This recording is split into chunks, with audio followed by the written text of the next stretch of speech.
pérdidas dermatológicas, por ejemplo, en quemaduras graves, en secuestro de líquidos, por ejemplo, en una pancreatitis grave, en un trauma muscular, que haya igual como secuestro del mismo líquido, o infusión de sustancias osmóticamente activas, como el manitol o el exceso de proteínas. Aquí va a haber una función tubular adecuada, sin embargo, va a haber un aumento de reabsorción de sodio y agua, lo que va a disminuir la concentración urinaria de sodio, menos de 20, que ahorita vamos a ver esto del FENA y del FEBUN, y un aumento de la osmolaridad urinaria, generalmente, bueno, mayor a 500 miliosmoles por kilogramo.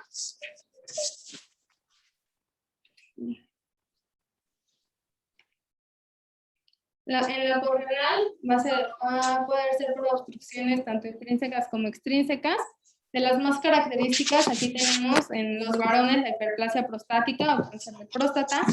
En las pacientes embarazadas también se puede dar por el aumento del volumen del útero, por tumores uterinos, por prolapso uterino. También, por ejemplo, cuando hacen cesáreas y que llegan a ligar los ureteres, aneurismas aórticos que lleguen a igual a generar alguna obstrucción, enfermedad renal, enfermedad de Crohn, perdón, pancreatitis, apendicitis, la diverticulitis, estas complicadas. Otras cosas menos comunes es la fibrosis, los hematomas o radioterapia. Aquí, por ejemplo, en esta imagen, en esta, podemos observar un tumor que está obstruyendo el uréter y está generando en la parte de arriba del uréter una dilatación. Aquí podemos ver disminución del calibre del mismo.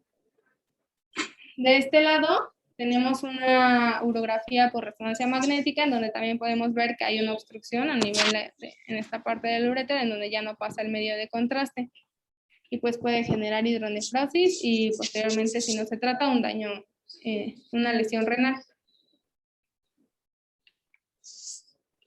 Bueno, ahora de las más características de las intrarrenales es la necrosis tubular aguda. Esta es una isquemia o una lesión nefrotóxica.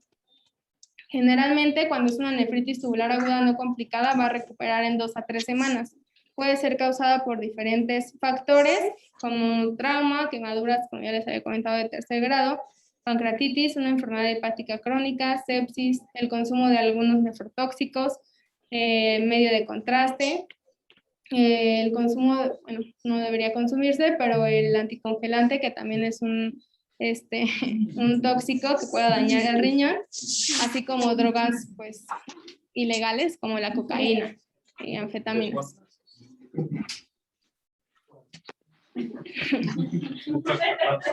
¿Por qué todos dijeron su nombre a la vez?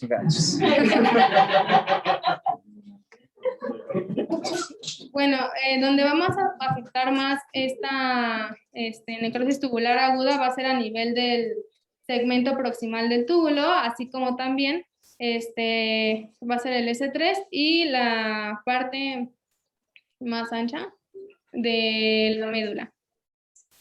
Esto va a ser por diferencias en la perfusión. La perfusión a nivel de la corteza,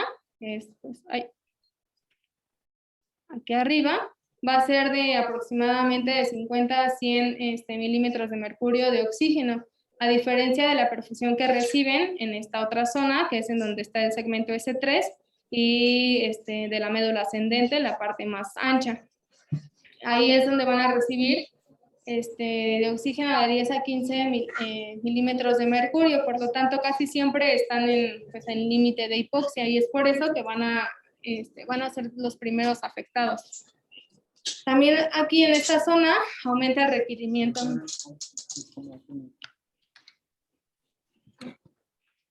Aumenta el requerimiento metabólico. Aquí en este nivel, a nivel de las células del S3 y de la asa ascendente de la médula, tienen mayor requerimiento metabólico debido a que el cotransportador sodio-potasio ATPasa va a generar más aumento y más consumo de oxígeno. Es por eso que más adelante vamos a ver cómo sirve el uso de los diuréticos de asa. Y también tienen mayor capacidad glucolítica. Las células del túbulo proximal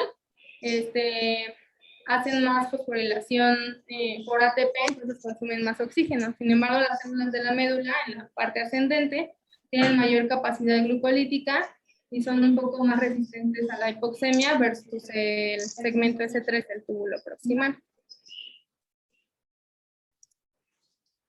Bueno, histológicamente no hay en sí, no es muy frecuente encontrar necrosis. Sin embargo, va a haber pérdida del borde en cepillo de las células del túbulo proximal, así como vaporización. También va a haber desprendimiento de las células tubulares, lo que nos va a llevar a una obstrucción de la luz y una dilatación, generando posteriormente un edema intersticial, una infiltración leucocitaria y posteriormente nos va a llevar a la isquemia. En estas imágenes histológicas podemos ver los cortes de los túbulos, y aquí, por ejemplo, ya hasta esta imagen podemos ver cómo se está recuperando con una mitosis, ¿no? Entonces, aquí ya hay obstrucción de la luz por desprendimiento de las células tubulares, y aquí ya no están los bordes en cepillo. Bueno. Algunos factores hemodinámicos que van a participar en esto va a ser la presión sistólica. El riñón normalmente tiene una autorregulación. Cuando la presión sistólica se encuentra entre 80 y 150 milímetros de mercurio, se va a mantener la autorregulación del riñón, manteniendo las presiones glomerulares, la tasa de filtrado glomerular de manera adecuada y un flujo sanguíneo renal igual adecuado. Sin embargo, cuando la presión sistólica disminuye menos de 80, esta autorregulación va a fallar generando isquemia. Recordando también que el gasto cardíaco que ocupa el riñón es de 20 al 22%. Entonces, pues es muy alto. La tasa de filtración glomerular va a depender de la autorregulación por parte de las prostaglandinas vasodilatadoras, que van a vasodilatar la arteriola aferente, y la angiotensina 2 va a constreñir la arteriola eferente. Entonces así van a mantener el flujo. Sin embargo, cuando nosotros damos algunos fármacos, como por ejemplo IECAS o AINES, estos van a afectar tanto la vasodilatación como las prostaglandinas. Entonces este efecto de autorregulación no se va a generar adecuadamente y va a aumentar el riesgo de la necrosis tubular. Bueno, el flujo sanguíneo renal va a disminuir de 30 a 50% para generar la necrosis tubular. Esto genera isquemia renal y va a participar varios efectos vasculares. Uno de ellos va a ser el aumento del calcio citosólico en las arteriolas aferentes, generando vasoconstricción intrarrenal y una autorregulación afectada. Otra va a haber una lesión endoteliar. Va a haber disminución del óxido nítrico, disminución de prostaglandinas y aumento de endotelinas, aumentando la vasoconstricción. Va a haber edema de las células endoteliales con congestión medular, y esto nos va a llevar a la hipoxia. Y va a haber disregulación de las moléculas de adhesión, con aumento de adhesión de neutrófilos y aumento de las especies reactivas de oxígeno, disminuyendo la tasa de filtración glomerular si no se actúa en alguno de estos niveles.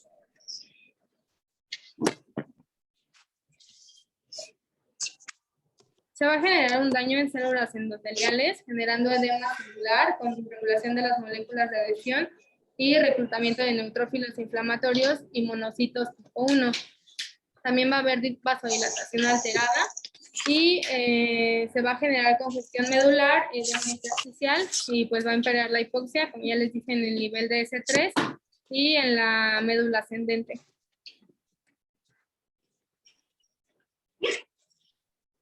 Va a haber daño también de células tubulares epiteliales, generando isquemia y daño citotóxico.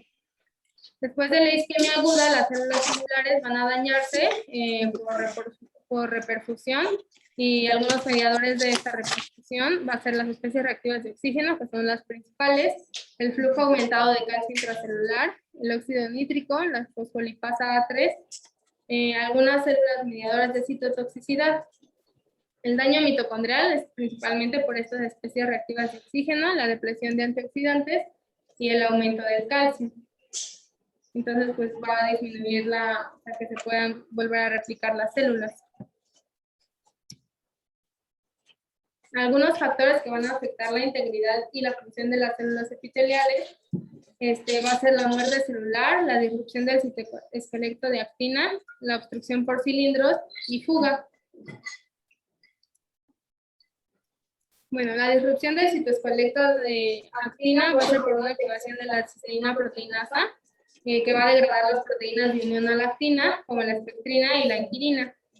Las células tubulares proximales van a perder la polaridad y va a haber una reabsorción proximal deficiente del filtrado, lo que nos va a llevar a un aumento de la liberación de cloruro de sodio, pues activando la tasa de filtración.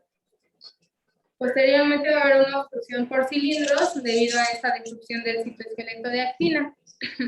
Va a haber movimiento de integrinas hacia la membrana apical, conduciéndonos pues, a una matriz celular deteriorada, a una adhesión y desprendimiento celular, lo que nos va a llevar a que estas células caigan en la luz y haya obstrucción. Y va a haber una fuga por pérdida de moléculas de adhesión, tanto la decaderina como proteínas de unión, que van a debilitar posteriormente la unión entre las células y van a permitir que el filtrado, que aumente el filtrado hacia el intersticio renal.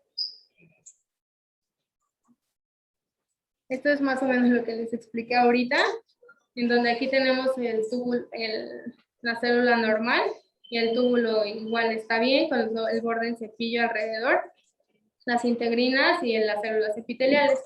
Al haber isquemia, lo que va a hacer, pues se van a perder el borde en cepillo y la superficie apical. Y nos va a llevar pues a la apoptosis de las células epiteliales, generando obstrucción aquí a nivel del lumen tubular y generando necrosis y muerte celular. Bueno, posterior a esto va a haber una fase de recuperación en donde hay restauración del número de las células tubulares si es que no se llegó a dañar pues muchas células a nivel también de la mitocondria. Lo primero que va a haber va a ser una proliferación de las células epiteliales. Va a haber una migración que se van a diferenciar de células epiteliales polares maduras y el infiltrado inflamatorio que primero era de neutrófilos y monocitos M1 se van a convertir a monocitos M2. Si esto falla, va a haber una enfermedad renal crónica. Bueno, va a haber diferentes agentes nefrotóxicos que también nos lleguen a causar daño renal. Varios de estos pues, son los aminoglucósidos, el acetaminofén, la vancomicina, los IECAS y los ARAs si no se usan adecuadamente, los AINES, anfotericina B, terapia antiviral, el etilenglicol, que es el que se encuentra en los anticongelantes, algunas drogas y el radiocontraste. Estos principalmente generan alteraciones en la hemodinamia renal, reacción alérgica y nefritis intersticial, va a haber daño tubular directo y obstrucción intratubular. Los AINES, principalmente los no selectivos, van a afectar más al riñón ya que disminuye la tasa de filtración glomerular cuando los pacientes son dependientes a prostaglandinas vasodilatadoras para mantener la perfusión renal. Esto es más que nada en pacientes mayores de edad, en pacientes con aterosclerosis o pacientes con una depresión de volumen. Generalmente este daño va a ser reversible a los 2 a 7 días posteriores a la suspensión del AINE si no se ha generado un daño considerable.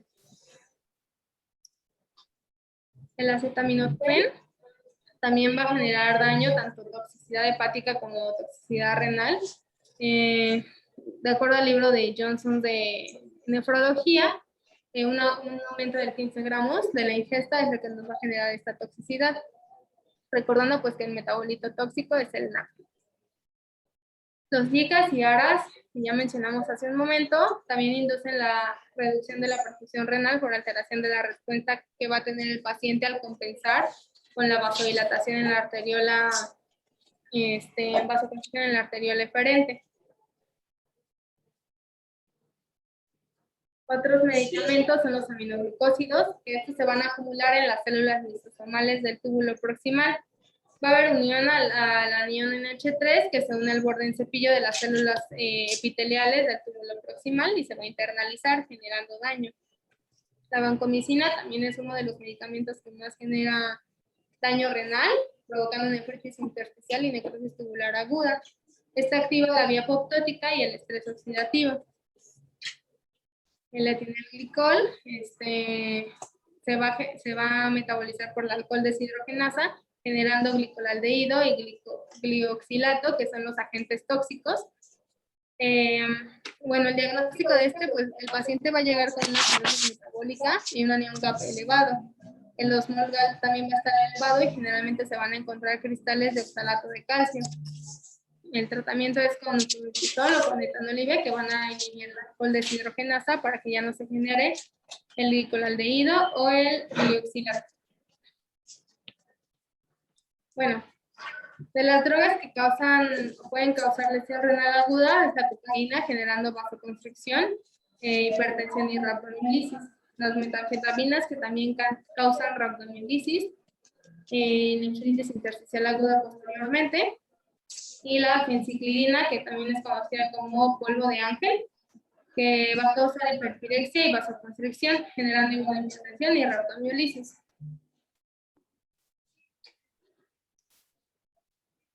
Bueno, para el manejo de la enfermedad, para la lesión renal aguda, así como la investigación de su causa, vamos a tomar en cuenta si la creatinina sérica está elevada. Si esta está elevada, pues más de la basal, como ya mencionamos en la clasificación de Akin o de Rifle, pues vamos bueno, se supone que se debe pedir un ultrasonido y ahorita vamos a ver qué otros biomarcadores vamos a utilizar para poder clasificar esta tanto en prerrenal, renal o posrenal. Generalmente en la posrenal se hace el ultrasonido para ver si hay obstrucción o no hay obstrucción. Hay que tomar en cuenta la historia clínica del paciente, la examinación física, la exploración física y los estudios de laboratorio que se solicita. Si sospechamos de una causa prerrenal, vamos a empezar terapia con líquidos y vamos a ver si responde o no responde el paciente. Si el paciente no responde, hay que pensar también si puede ser alguna causa intrarrenal y puede haber varias causas. Glomerulonefritis aguda, pues daño tubular aguda o lesión tubular aguda, nefritis intersticial aguda, una obstrucción intratubular, algún daño macrovascular o algún daño microvascular.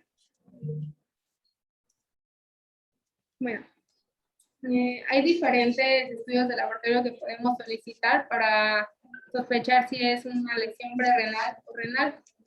Uno de ellos es el boom creatinina sérica, en donde va a estar más aumentado, mayor a 20 en la lesión prerrenal versus en la renal, que va a ser menor a 20.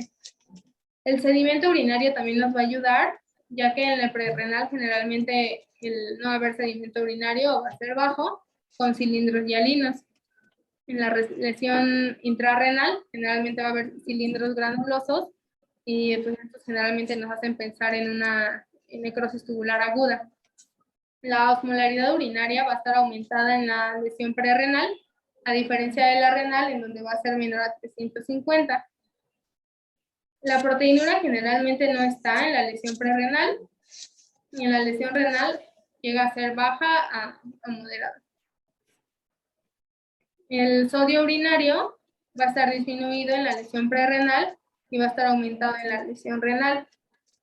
El FeNA igual lo vamos a encontrar menor a 1% en la lesión prerrenal y en la lesión renal va a ser mayor a 1%. Y el FeBUN o feurea va a ser menos de 35% en el prerrenal y mayor a 35% en el renal. Sin embargo, esto puede variar por diferentes causas. Bueno, estas son las fórmulas para sacar el feurea, FeBUN, o el FeNA, que es la fracción de sodio. Generalmente el FeBUN es de 10 a 15 sobre 1 en pacientes normales o de 40 a 60 milimoles sobre litro, viene siendo la equivalencia. Sin embargo, también puede aumentar en pacientes que tengan sangrado de tubo digestivo alto, que tengan un aumento del anabolismo proteico o que tengan un aumento en el catabolismo, por ejemplo, en pacientes con sepsis. El FeNA, como ya lo mencionamos, va a ser menor a 1% en prerrenal y mayor a 3%, mayor a 2% en renal. Y puede estar aumentado con el uso de diuréticos con la glucosuria o con trastornos de sodio. Entonces hay que tener en cuenta esto pues para tomar otros valores y que este resultado no sea erróneo. Puede estar disminuido en pacientes que tengan sepsis, que tengan hemoglobinuria o mioglobinuria, exposición a radiocontraste o que presenten etapas avanzadas de cirrosis. Bueno, ahora, para preparar una diálisis peritoneal, vamos a necesitar 1 litro de solución salina 0.9% cloruro de potasio. Yo creo que eso, Mari, bríncatelo porque la verdad es que ni hace 25 años preparábamos las soluciones, ya vienen hechas y ya. Ok, bueno. Nunca he visto a alguien que las prepare, ¿eh? Sí, no, ni yo.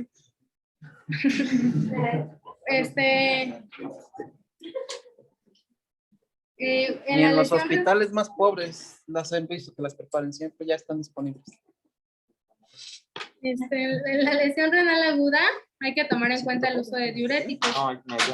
Estos van a ser muy importantes en el manejo, ya que se van a utilizar para controlar el balance hídrico. Algunos tienen propiedades nefroprotectoras que ahorita vamos a mencionar. Sin embargo, hay que tomar en cuenta que no van a prevenir la lesión renal aguda.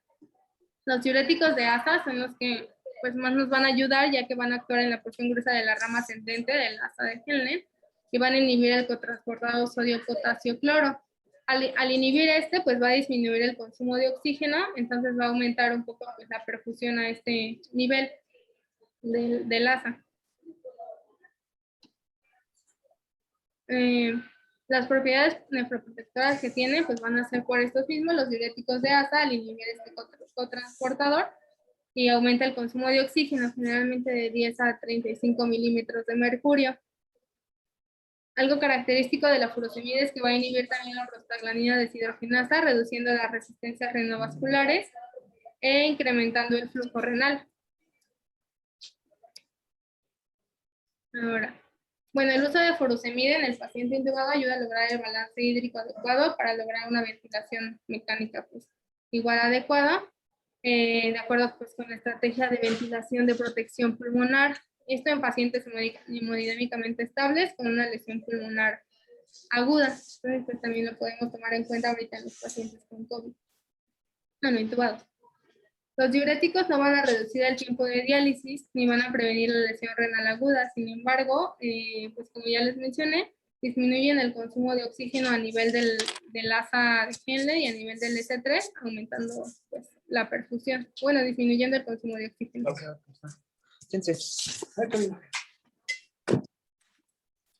El uso de diuréticos. A ver, vamos a hacer un break. Digo, porque la parte importante se la saltaron. Rapidísimo.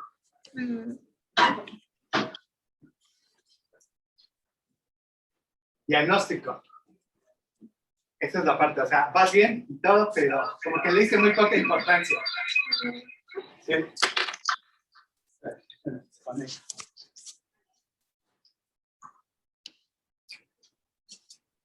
Entonces, si tiene falla renal aguda, bueno, primero dos cosas. La verdad es que la fisiopatología bien. Nos faltaría ahondar en lo molecular, que sería la autofagia y la mitofagia. La autofagia es donde la célula por sí misma empieza a tener, con la misma liberación de la inflamación, entra en apoptosis. Entonces se consume a sí misma y desaparece. Y la mitofagia es cuando las mitocondrias van a igual a fagocitarse, pero se va a reocupar otra vez los elementos para, con glucólisis, poder soportar otras células. ¿En quién sucede esto es más frecuente? En pacientes con cáncer, porque es algo que aquí se ve mucho. Es de la parte biomolecular que le faltaría a tu plática nada más. La pregunta sería la siguiente. ¿En qué momento deja de ser prerrenal y pasa a NTI? O daño intrarrenal. No. La verdad es que es muy difícil esto, y por eso va a lo del diurético. Y ella comentó, muy fácil. ¿Qué pasa cuando llega un paciente y te piden una interconsulta? ¿Qué es lo primero que solicitas? Nos pueden pedir por disminución de volumen urinario, Nos lo pueden pedir por elevación de creatinina, por hipercalemia, pero donde está más interesante es cuando inducción de volumen sin cambios en la creatinina. Entonces, ¿cómo tú valoras en ese momento, si tu paciente tiene falla renal aguda, cuáles serían los dos primeros mecanismos que se ven aquí más frecuentemente que pueden prerrenalizar un paciente? Tóxico. No, el choque séptico, uno. Cardiológicos, por fallo de bomba. Entonces, esos dos. Y el tercero, el abuso de diuréticos. Hay mucha gente que, sobre todo nosotros, sobre todo onco, a veces abusa mucho de los diuréticos o cardio, que es el más frecuente, por la misma patología.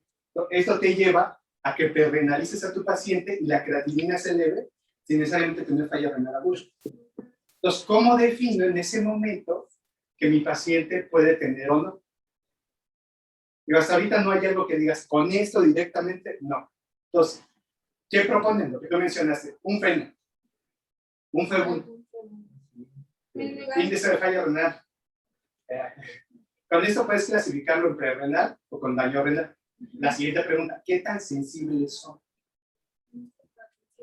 Exacto, o sea, te pueden orientar hacia el padecimiento, pero finalmente, ¿qué te orienta este padecimiento? ¿Qué te puede ayudar? Porque igual vas a ir uno de uno de otro. Lo dijo ella. Marcadores de daño. ¿Qué tan específicos y sensibles son los marcadores de daño y qué tipo de marcadores existen? Es más específico. El legal es mucho más pues, sensible a lesión renal. ¿Y por qué no usamos? Porque no es tan específico, no es tan sensible. O sea, tú puedes tener un paciente con daño renal agudo, pero vamos a lo mismo. ¿Este negal dónde se mide? O sea, ¿de dónde viene? De daño tubular, no de daño glomerular. Entonces, si tienes un daño glomerular sin tener daño tubular, tu negal puede salir normal. Y hay marcadores de inflamación como la medición de interleucina 18, así como varios. Entonces, hay marcadores glomerulares, tubulares y renales. Los que más frecuentemente se han estudiado ahorita son tubulares y de inflamación. Entonces, esos pueden ayudar al diagnóstico, más no darte el diagnóstico. Entonces, al no darte un diagnóstico, o al no ser sensibles para sustitución de función renal o pronósticas para el riñón, son coadyuvantes, como puede ser PENA, PEUM y este. Ahora, ¿qué es lo importante? La historia clínica. Si el paciente tiene choque séptico, mido todo esto, es prerrenal, pero igual puedes tener un patrón prerrenal en pacientes con NTI. Entonces, ¿ahí qué te ayuda? Un sedimento urinario.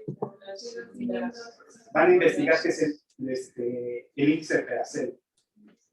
Con Z, son italianos. Peracela empezó a meter varios índices y van en relación a necrosis tubular aguda, porque es lo que nosotros ocupamos para valorar. Entonces, igual que ayuda, porque si ya tienes cilindros granulosos, tienes que valorar. No definen sustitución, ¿no? Pueden definir que tengas necrosis tubular aguda. Y entonces, en el paciente que llega, dependiendo de las... Porque igual, si te lo pide el diagnóstico, un paciente oncológico con un cáncer a nivel abdominal, tienes que descartar dos causas. Son pacientes que con la quimio, náusea, vómito y tienen nefrotóxicos. Para estos nefrotóxicos, ¿a dónde causan daño renal? Y es donde tú te vas a buscar de acuerdo al nefrotóxico. Puede ser tubular, frecuentemente. La mayoría son tubulares. Entonces, ¿qué vas a buscar? Acidosis metabólica, síndrome de Fanconi, y el segmento va de Fanconi. Por eso es importante cuando nosotros tenemos una interconsulta, un examen general de orina, electrolitos urinarios, electrolitos séricos, para poder hacer todos estos ajustes que nos puedan ayudar al diagnóstico y a tomar una decisión. Y con esto vamos con el paciente y hacemos un segmento. ¿Por qué? Digo, este es en el escenario prerrenal. Y si nos paciente en el escenario renal, no tiene una glomerula, cualquier cambio de área, ahí es donde el segmento cobra una importancia muy grande, muy grande. Tienes efectos dismórficos, tienes cilindros hemáticos, llegas a tener hay proteinuria, tú dices, bueno, biopsia renal. O sea, lo que haces es llevas a la biopsia renal y en ese momento decides sustitución renal. O sea, no necesariamente. Si ya tu creatinina está llevándose, y ahí podrían servir las depuraciones cortas. ¿Para qué sirven las depuraciones cortas? Es una estimación para ajuste de medicamentos, para ver si tu paciente va mejorando. Porque igual, si llega y tú dices, bueno, ya lo tengo bien hidratado, eso es muy importante. Tiene buen volumen urinario. Entonces, ¿qué voy a hacer? Una depuración corta me puede decir, ¿sabes qué? Me voy a aguantar porque tiene más de 15 mililitros por minuto. Entonces, aguántate, sigue dando tratamiento, vuelves a tomar antes, sigue parando, y dices que van a hacer el mejor. Pero si tienes 15, después se cae a 10, ya no te esperas, valores en ese momento sustitución de la función renal. Por eso es que las depuraciones cortas, en un momento dado, en un escenario dices, bueno, ¿qué hago ahorita? Te pueden ayudar a tomar una decisión. Pero igual es parte de todo el contexto. Lo que decíamos, la prueba de estrés tubular del furosemide. ¿Esa de qué sirve? ¿Qué valora? Función tubular. ¿Qué mecanismo presentó ella? Cuando hay lesión a nivel tubular, hay inflamación y se tapan estos túbulos. Cuando hay síndrome de lisis tubular y todo esto tapa los túbulos con mioglobina, ¿qué pasa si yo le doy un reto de diurético? Nada. Quiere decir que la función tubular está perdida. Y entonces es una de las indicaciones que existen también para decidir, ¿sabes qué? Ya no voy a esperar más, tengo una creatinina de 3. Hay que meterla pedazos. Porque no va a responder la función tubular está alterada. Entonces, esta es la importancia de la historia clínica, de tomar los estudios y ir valorando. Y, por ejemplo, tanto la historia clínica y la evolución del paciente, ¿qué te puede decir? Hacia qué te vas a ir volteando, si es prerrenal, si es renal, o puede ser postrenal. Y entonces, en base a eso, también vas teniendo tus estudios. Si pienso que es una postrenal, no sé, como que no es muy bien. Digo, ahorita el nefro se hace a todos por que se lo aprendan, por tener una práctica y porque vas a agarrar una experiencia. Así como sedimentos se les hace a todos, porque vas a agarrar una experiencia en leer sedimentos. Poco a poco vas a ir, porque al principio ves y vas a facilitar, pero como vas viendo mayores sedimentos, vas haciendo la diferencia. Entonces, esa es la parte importante. Entonces, aquí el diagnóstico cobra bastante, de acuerdo a todas estas características, es como tú lo puedes hacer.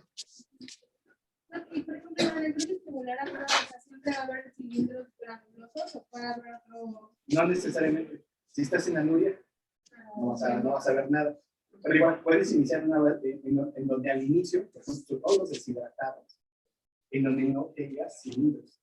Cuando tú lo empiezas a hidratar y empieza a entrar ese líquido y empieza a pasar por los túbulos y arrastra ese daño, es cuando pueden aparecer. Entonces, un sedimento puede ser al inicio y en el transcurso de la evolución del paciente. Así. Y entonces, de inicio puedes mover, no posteriormente ver. ¿Con cuántas horas hacemos la depuración? Hay de 2, de 4 y de 6 horas. La recomendación es que siempre que la hagas a la misma hora y las hagas 3 veces seguidas, con la misma, si es de 2, es de 2, si es de 4, es de 6. Nosotros normalmente la hacemos de 6 horas. Pero bueno, también otra duda. Ahí, por ejemplo, con la creatinina basal, porque luego, ¿cómo sabemos exactamente cuál es el punto de corte para eso? ¿Cómo viene? Si llegas tu paciente sin creatinina basal, tú puedes estimar cuál es su creatinina basal a partir de MDRD. La recomendación es que con MDRD te metes a la calculadora y le vas picando hasta que llegas a su basal de 75 mililitros por minuto. Cuando llegas a 75 mililitros por minuto que te dé tu MDRD, esa es la creatinina basal de tu paciente. Te metes a la calculadora y le picas hasta que te dé 75 mililitros por minuto. No, actualmente no, estamos hablando. A ver, no. Creo que te me perdiste. Llego yo con falla renal y llego con creatina de 4. ¿Cuál es mi creatina basal? Exactamente. ¿Cómo la vas a estimar? Con el MDRD. Y de ahí sacas tu creatinina basal. Entonces, ¿por qué? Porque tú tienes que tener un objetivo para llegar a una creatinina basal. Así, mi creatina sale en 1.5, estoy viejo, y yo sé que de 4 voy a bajar a 1.5. Es estimación de creatinina basal. Entonces es una creatinina estimada basal.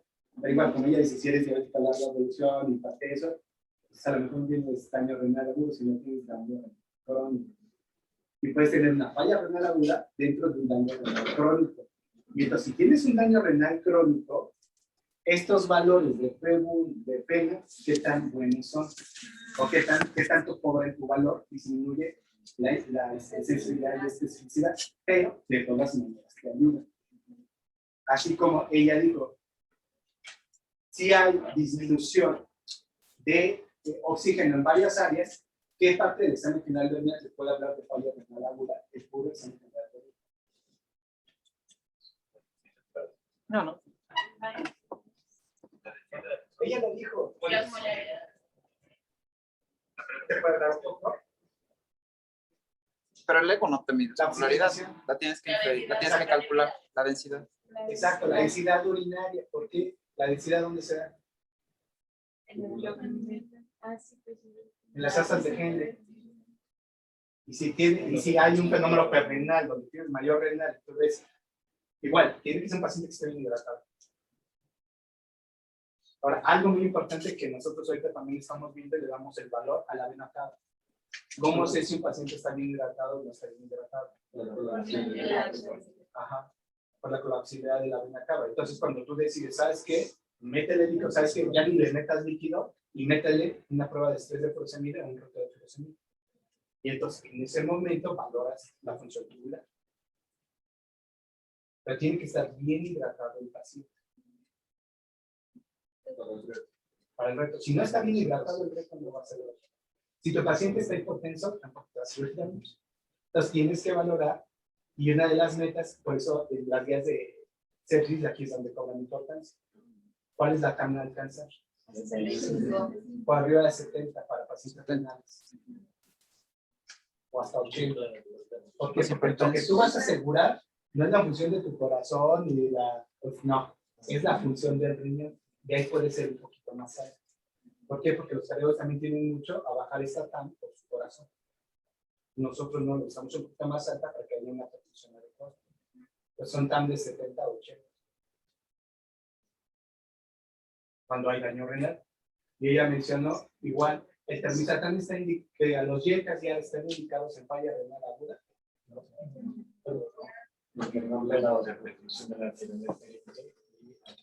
Entonces, siempre suspendemos YECAS ya de pacientes con falla renal aguda hasta que repercusión. Ya después se reinicia sin problema.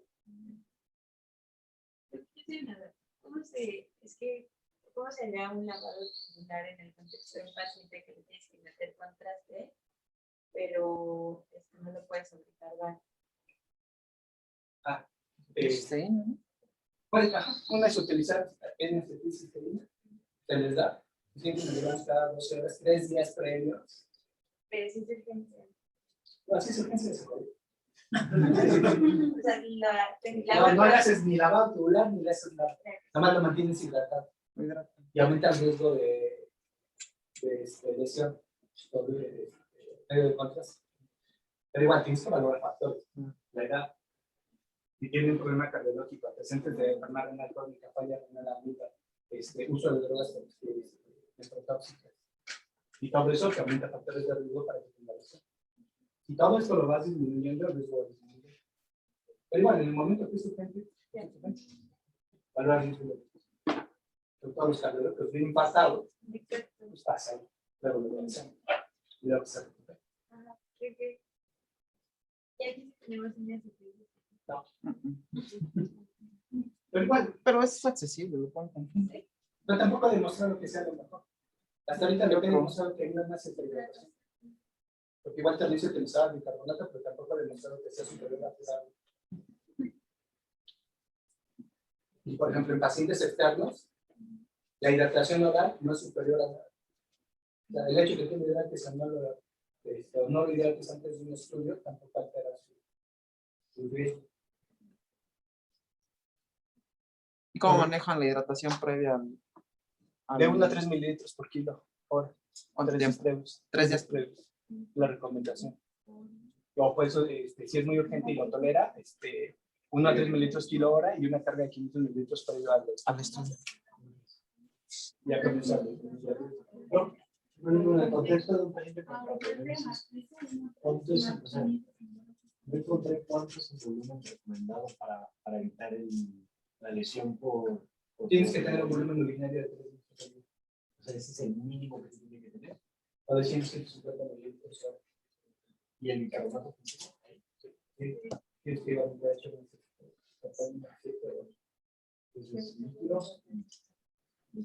Y normalmente, eso son las guías de toda la lista de tiempo. Y normalmente decía, creo que es 1 litro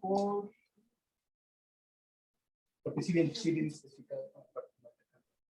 Normalmente a eso le ponemos, porque viene por metro cuadrado de superficie corporal. Y normalmente alcanza 3 litros diarios. Entonces,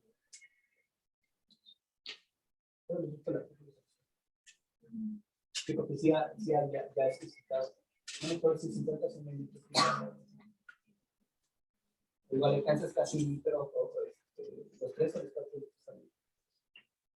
Y entonces tu meta es 3 litros de fluidos.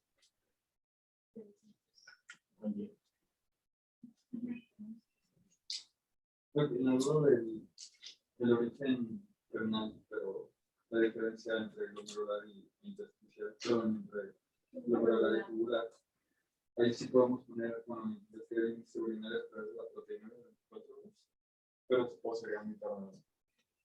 Lo que pasa es que normalmente es muy difícil. Es que cuando hay daño glomerular y tubular en relación a proteinuria, cuando hay daño glomerular, las proteínas son mayores a 2 gramos. Cuando hay daño tubular, las proteínas son mayores a 2 gramos. Pero igual, glomerular no necesariamente puedes hacer la diferenciación, porque en una nefropatía diabética puedes tener 1 gramo y puedes ser glomerular. Sí, depende del tipo de proteína, porque el glomerular es más alto. Es que la proteína en el contexto de habla de glomerulopatía. No habla de falla renal aguda o de cambios en el mismo. Si no habla de una glomerulopatía específicamente, o puede ser en una persona en donde la eliminación de proteínas se de origen tubular. Normalmente cuando haces diferenciación, haces el procedimiento. Que es el ejemplo de una porque es donde haces las por el tipo de proteínas y se ven los tipos. Cuando el tipo es alquinuria, es de origen renal. Cuando no, es una paraproteína y te vas a buscar luego amiloidosis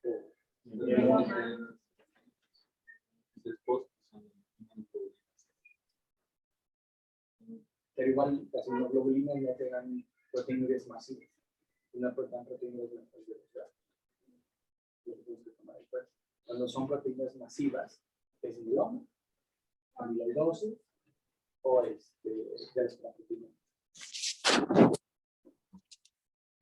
En el contexto de una renal aguda, o sea, pueden generar como síntomas de ACR1, ACR2.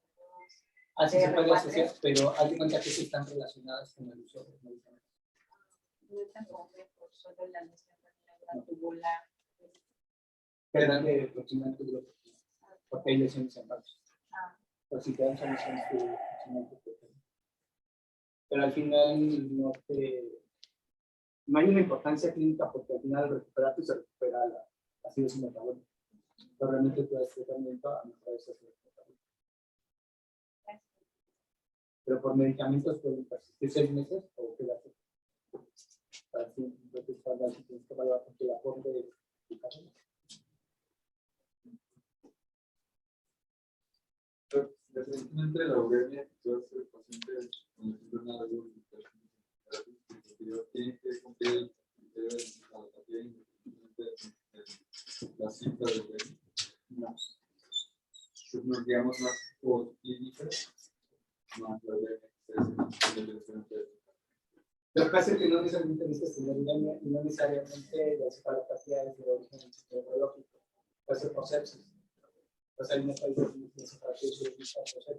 normalmente tú sustituyes función renal o sobrecarga, aunque tu creatinina está en valores bajos o tengas una depuración del 30 al 50 y no te responde muy bien a diuréticos, una sobrecarga de más del 10%, es igual a diálisis. Y dependiendo del contexto del paciente se decide si es terapia lenta o es intermitente o diálisis peritoneal. Diálisis peritoneal realmente cuando eres pobre no tienes acceso a nada y clavas un catéter. O cuando a nivel de bomba no tienes una terapia lenta y tienes una PI menor del 5% o 30%, me dices, tal vez es muy alto de meterlo en una máquina, te puede responder bien a DP. Y no tienes otra indicación. Y tú lo metes a DP y sin problemas. Porque los artículos que mencionan es que de hemodiálisis no es superior a la DP. Pero si es un paciente que está intubado, lo tienes crono porque tiene COVID, lo metes en hemodiálisis. Para agudo, yo creo que es mucho mejor la hemodiálisis, ¿no? No, las dos han reportado Porque- el uso de DP. Porque en crónico yo creo que la DP automatizada es una maravilla, Pablo. Pero en agudo también. El problema del agudo son dos cosas. Si tiene, si quiero bajar rápido, si tiene hipercalemia severa, pues mejor la hemodiálisis. Claro, Si por una tiene una sesión. acidosis que no responde, mejor la hemodiálisis. Pero tiene efectos más rápidos que la DP. Sí, digo, yo con trabajo en el Seguro Social, pues movemos cualquier cantidad de pacientes en DP, ¿no? Y yo siento que los que les va mejor, incluso comparado con la pequeña población que tenemos de hemodiálisis, en hemodiálisis tenemos como 400 pacientes nomás, y en DP tenemos como 3,000. Entonces, en esa pequeña población que están en DP en automatizada, hablando de los crónicos, les va muy bien. Son casi no visitan el hospital. Mientras que los de DPI, los de hemo, sí van seguido. Sí, sí. Pero es que también depende mucho del nefrólogo, porque, por ejemplo, de Sí, todos esos sí, claro, del pacientes, seguimiento y del cuidado que se tengan. la calcificación, o sea, ni tienen manejo para enfermedad mineral ósea, ni tienen mediciones de vitamina D, ni PTH. y la mayoría de las hemoglobinas son bajas. Entonces, la mortalidad tiene que aumentar. Ese es uno de los graves problemas. Cuando todo esto está bien, mejora, pero igual, viendo desde el otro punto de vista. El hospital de cardiología, ellos dan hemodiafiltración. Entonces, el doctor los pone a hacer ejercicio las 3 horas que están ahí en bicicleta. Y con eso y la hemodiafiltración disminuyó la hiperfosfatemia, disminuye los requerimientos de eritropoyetina, disminuye la inflamación. Y son pacientes que tienen mejor control y menos ganancia interdialítica. Entonces, el ejercicio es donde, híjole, entra con mucho, ayuda bastante. Porque tiene mejor control de la glicemia, mejor control de la presión. O sea, son varias cosas que sí tienen mucho beneficio. Pero, por ejemplo, hay varios artículos en donde comparan DP contra hemodiálisis y al final la mortalidad y la morbilidad es la misma. Pero igual, hay que valorar. Si tiene daño cardiológico, pues DP. Si no, nosotros metemos a hemodiálisis. Sí, bueno, aquí porque se tiene el recurso. Exacto. Y aquí se tiene las de terapia lenta también. Entonces, paciente chocado con inestabilidad hemodinámica es igual a terapia lenta. Que en realidad eso es lo que ustedes aquí tienen que valorar. O sea, lo que ocurre aquí no es lo que se da en el común denominador afuera. O sea, una terapia lenta, hay hospitales muy grandes, muy buenos que no tienen terapias lentas en el país, ¿no? O sea, no es así como, y aquí ya lo vemos como normal, ¿no? ¿Cuántas veces lo vimos en COVID, ¿no? Pacientes que entraban a terapias lentas y salen adelante, les va muy bien. Mientras que en realidad afuera pues es muy difícil conseguir una terapia lenta, ¿no? Y lo mismo, o sea, aquí vemos y, lesión renal aguda, pónganle su mano. Ya le habló nefro a angio, ya le están poniendo el catéter, ya lo están hemodializando. También eso es primer mundo, ¿eh? Es resolución en el momento del problema. Y eso no es el común denominador. Así como una paciente que vuelve en terapia hace una semana, llegó en falla cardíaca con una fracción de expulsión de 15%, entró en emergencia 0 para trasplante, No metieron a terapia lenta. la por sobrecarga hídrica nada más, creatinina normal. Es muy importante eso de la valoración cardio para los pacientes que metemos en hemodiálisis. Porque al momento que se conectan a la máquina, en ese momento, tanto por cuestión hemodinámica como por liberación de citocinas, los pacientes se pueden morir. Sí, todo, o sea, lo ideal es, si tiene lana su paciente, debe tener un ecocardiograma antes de... Claro. Y si no, por lo menos un electro y una placa. Ya ha habido casos en donde, me acuerdo un caso que fue muy famoso, digo, hay varias unidades de hemodiálisis, nos fuimos a una unidad, estaba yo, voy mucho con la doctora López, y un paciente iba a entrar con nosotros, en ese tiempo íbamos a otra unidad, pero por X o Y no le acomodó al paciente, se fue a otra unidad. Tenía una fístula, lo conectaron, la mitad se necrosó, la mitad se puso negro y falleció en ese momento. ¿Por qué? Hizo un síndrome de robo. Pero impresionante. De robo. De robo. ¿Qué es eso? Tú conectas a tu paciente, van a salir de 150 a 200 mililitros, dependiendo de la máquina, de sangre. En ese momento, la mano tiene que mejorar la irrigación. Entonces, ¿qué va a hacer? Agarran sangre de otro lado, pero si tu luz de tu arteria es muy grande porque la fístula se conectó, ¿qué va a pasar? Lo va a robar del corazón. De ese momento somete a tu paciente a un infarto o falla cardíaca severa. Lo desconectas y se va recuperando el paciente. Pero si ya tiene daño miocárdico, fallece en ese momento. Entonces, en el contexto del paciente que tenga alguna cardiopatía, pues eco, ¿no? Pues, aunque Todo no paciente tenga- diabético es igual a un eco. Todo paciente renal crónico es igual a un eco porque tiene daño miocárdico. Exacto. Aunque no lo tengas, tienes que inferir que allá hay algo y pues hay que demostrarlo. ¿Por qué? Por ejemplo, yo tuve una paciente con una fiebre de 30%. Y el cardiólogo le dijo, tienes alto riesgo de muerte. Nunca me nos informó. Entonces la seguimos realizando. Pero igual, si tienes una hipotensión, se va a infartar y se te va a morir. Si tienes síndrome de robo, igual, se te infarta, se te muere. Pero no, esta abuelita se pasó 2 años y falleció a la mitad de una hemodiálisis infartada. No hubo problemas porque el familiar ya sabía. Sabían. No nos enteramos aquí, después de esos 2 años de hemodiálisis. Pero dice, al final es muy importante evitar los periodos de hipotensión, porque someten a tu paciente a riesgo de infarto. Exacto, y si no tienes un eco, exacto. ¿Y cómo se usa la luz intravenosa para disminuir estos episodios de hipotensión durante la terapia? No existe algo profiláctico. Lo que existe es una buena prescripción de hemodiálisis. Si tu paciente, si te hipotensa, si te hipertensa, quiere decir que tu prescripción es mala. No lo valoraste. O está muy inestable, ¿no? También. Sí, Los también puede ser que pacientes estén... están Sí. en las unidades, en los pacientes críticos, esos. Ajá. Pero, por ejemplo, un crónico que viene y todo, más de 1 litro por hora es igual a hipotensión. Entonces, normalmente no sobrepases el litro por hora. A menos que esté muy Muy sobrecargado. Entonces, sí, dice, sí, aguanta. Y ahí siempre va algo lado porque no sabes cómo es el corazón. ¿Cómo cuánto vale un eco? Bueno, ya, por 2,000 pesos. Barato, ¿eh? Eso está baratito. Sí, hay más caros. Y en esa paciente viejita se hubiera beneficiado más de un prisma, una terapia mental. La cual. La que ya tenía un- Pero era ambulatoria. Ajá. No, ella era para DP. Las primas son para Hospitalizados. Ajá. y graves. Sí, pues están 3, 4 días conectados. Sí, Está mucho. 48 a 72 horas de tiempo. Pero lo que cuesta. ¿Qué otra duda? Lo que pasa es, si ya tengo un paciente con enfermedad renal crónica y llega, pero agudizado, o sea, también lo clasifico como... Sí. No, no, Con Tienes una basal. Sí, Si tienes 2 de creatinina, que es tu basal, y sobre a 2.3 es un cargo. Sí, ya sube. Y sube a 3 valores sobre eso normal, sube a 6, es un cargo 2. Ok, Pero igual. con 6 es un cargo 3. Y lo reportas como enfermo renal crónico, o sea, con basol, o sea, Enfermedad renal crónica con falla renal. y el cádido. Y si no se advierte en un paciente crónico, pero llega con más de insuficiencia renal, parece que está abusado, pero veo que tiene una creatinina de 4 y es diabético, pero yo nunca tuve una basal. ¿Cómo lo hago para saber más o menos? Mídele un ultrasonido renal. O Pídele una VH. imagen y evidencia de daño estructural. No, pues es una suma de factores, ¿no? O sea, Anemia. riñones pequeños, Enfermedad anemia, mineralosa, una fecal calcio. Pérdida de la relación y ultrasonido, te dan el diagnóstico.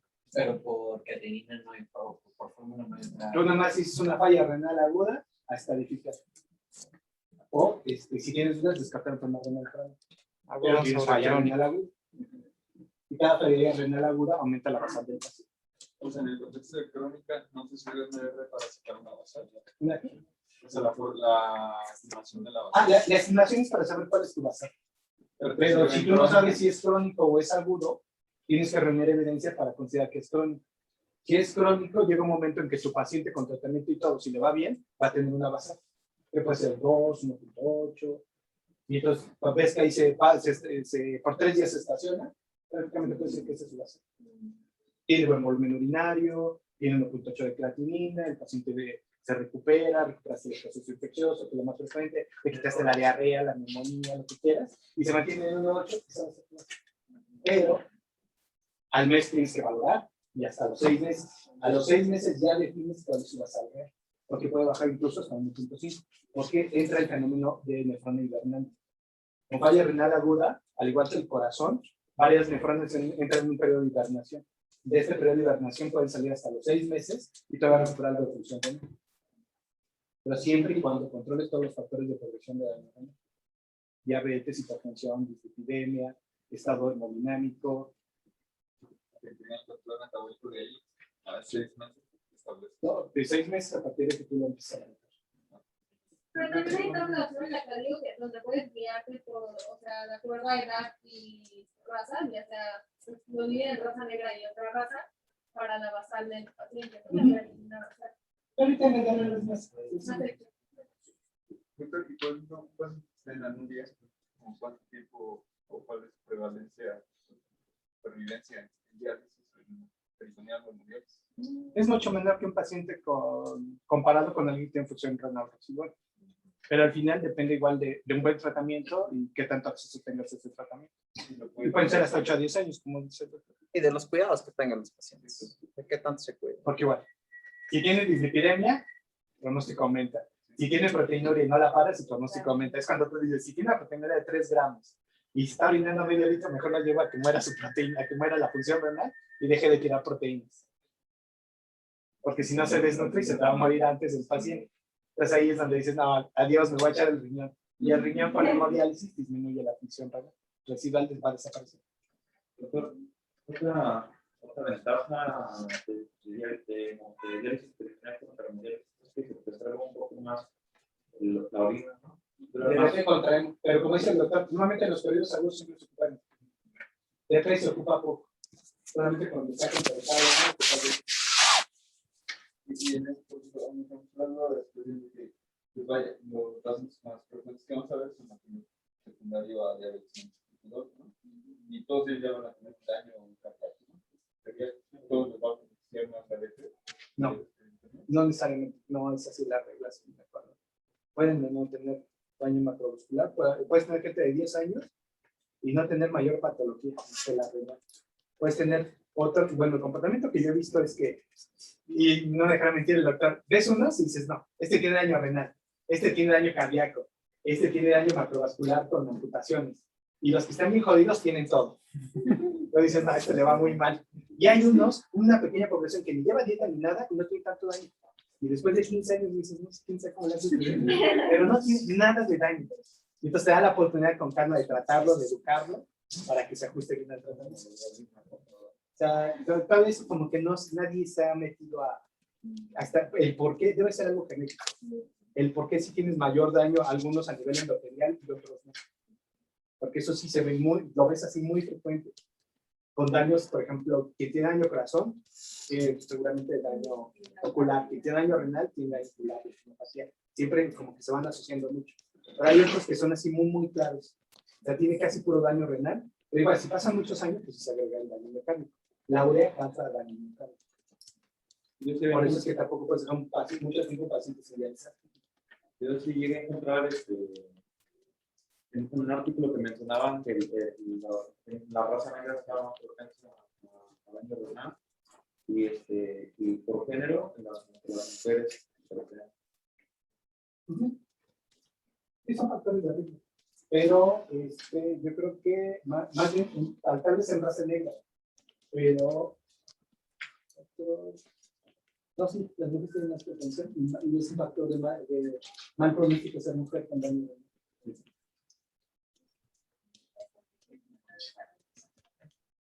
¿Qué tienes con urgencia? Urgencia dialítica es igual a mal pronóstico. Bien.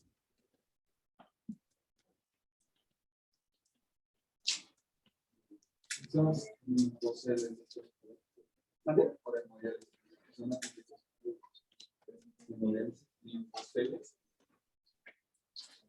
es la extravasación de la lista. Por la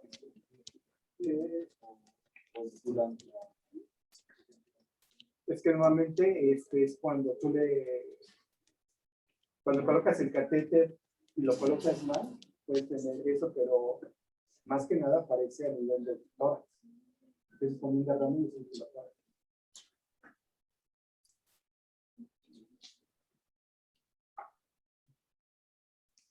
Porque igual en los trasplantes es imposible aparecer el referente. Y en fístula,